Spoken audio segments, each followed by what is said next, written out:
Learn to be super successful. Subscribe to my channel, meathead. Forged papers, yada, yada. Now, there's more bank fraud now by a factor of 5 since Corona. Because they're taking advantage of lazy bankers, lazy financial people, and there's loopholes. If you're crazy to buy something you don't see. But we have kids. I know. I see it. Not daily, but, why would you buy a $2 million asset you never walk through the front door? Because they're kids. They're kids. And even though I say it's not your money, it's not. But I don't want you to do stupid things. But it's a bad combination when there's non-recourse money and you don't have your personal signature, and the banks are giving you money without going to the, it's licensed for fraud. So I want everybody to go see these, whatever you're buying.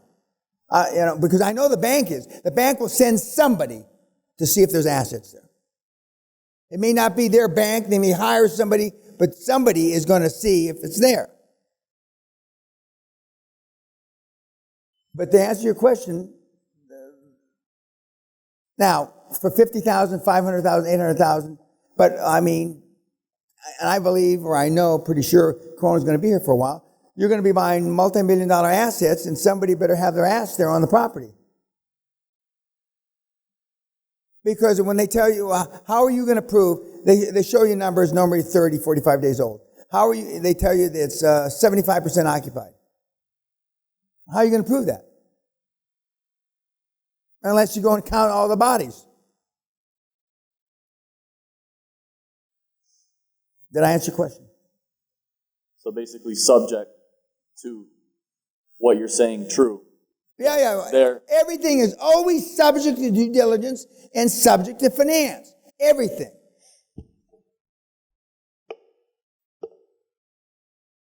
And your board members, and I haven't talked to any board members about this, so I'm just, I believe with all my heart, no board member that's got any kind of experience whatsoever will approve you buying shit without somebody seeing it. I can't imagine that. I just can't. Of course, you never underestimate how wrong you can be. Yes, sir.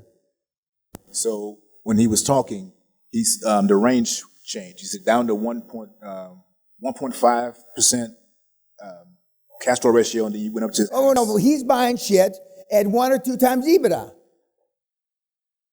And this is before Corona. Right. Okay. So I was wondering, because at first you said the sweet spot is... Oh, exactly. That's what I said my sweet spot was. The bank's sweet spot. But he said, well, we're buying them 1.5 to 2 or 1.5 to 3, whatever he said. So the 5% is...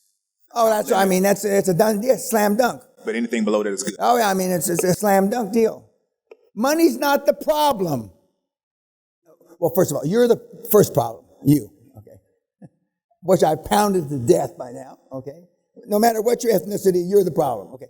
But the next thing is money's not a problem. Deal flow isn't really a problem. Running the fuckers is the problem. Running them. And because what will go wrong does go wrong. And that's why you lean hard on 2 things. You lean hard on the board, the industry experts, the people that have actually run things like this. And secondly, you lean hard on the seller who's going to stay on a while to teach you the business. Or help you make as few mistakes as possible in the beginning. And again, I revert back to my mobile home park days. We had a mobile home park in southern Florida. I get a phone call from the general manager. This is on YouTube. And he says, sir, we've got catfish in the lake. Big fucking deal. And I said, okay, 2-headed catfish in the lake. He got my attention. I said, what? And this is before iPhones, and so he couldn't show it to me. And he said that we got a problem. We shouldn't have catfish with 2 heads. So many months, we had mistakenly bought a mobile home park that was on a grade 2 toxic waste dump. And even though we had environmental 2 and I think 3 level, and our accountants and our lawyers and everybody said that we were 90 feet on a toxic waste dump, and towards that end of the property was the lake. And we had, I think, 1,100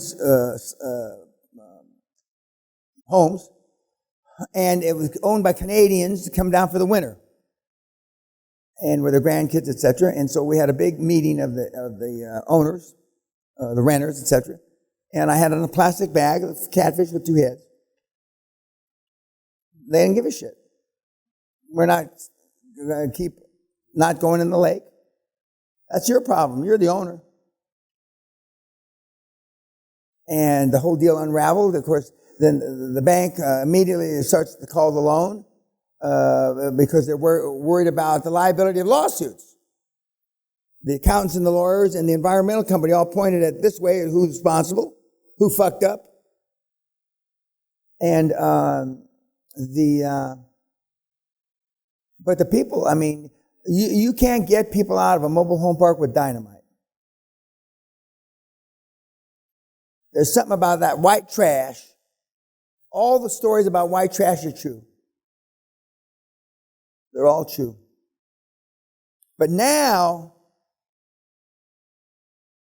I haven't checked on any stats to see the vacancy rates. But I can tell you, I can guarantee you the payment rates are way behind. Way behind. Because by definition, not everybody, but a lot of people that live in mobile home parks are on some sort of government relief or some crap. And now they got an excuse not to pay. And you can't evict anybody.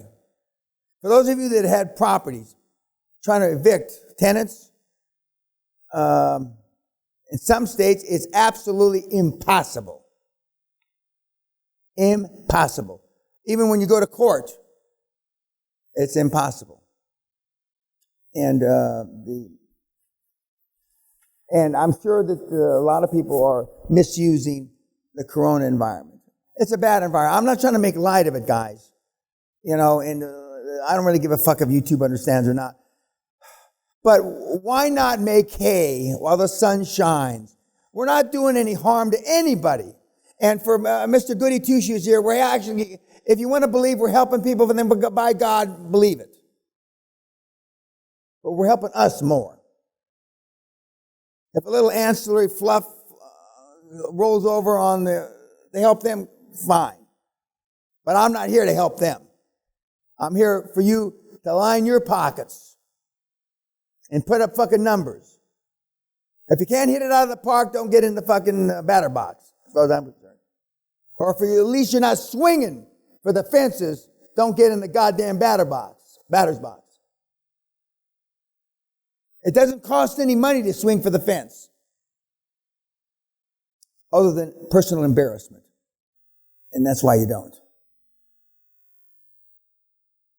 Because you'd rather be liked than effective. You'd rather your parents said that they raised a good boy rather than a rich boy.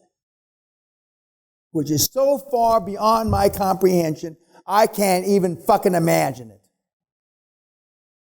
If I asked my mother if she was still alive, or somebody asked my mother, Amy, would you rather have a good boy or a rich boy? There is no doubt in my military or fucking civilian mind, I know what my mother would say. A rich boy.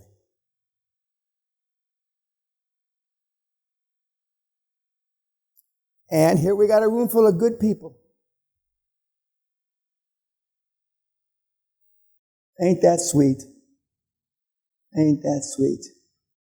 What about Josh in the bank? Questions?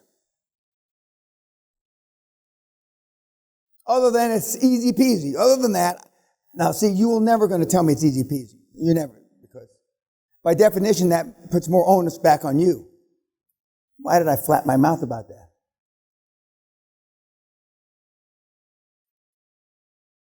I can't wait for you to get out there.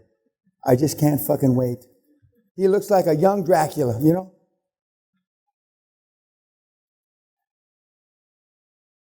He's not even black. He's just some pretend other shit, you know? He's not a brother, you know? How do I get away with this shit? You know? 50 fucking years. And I was a wise-mouthed young officer. Boy, I got in a lot of trouble as a young officer. But I would have been a 9-star general, not a 4-star general. I would have been general of NATO, the world, emperor. My business cards on Wall Street said emperor on them.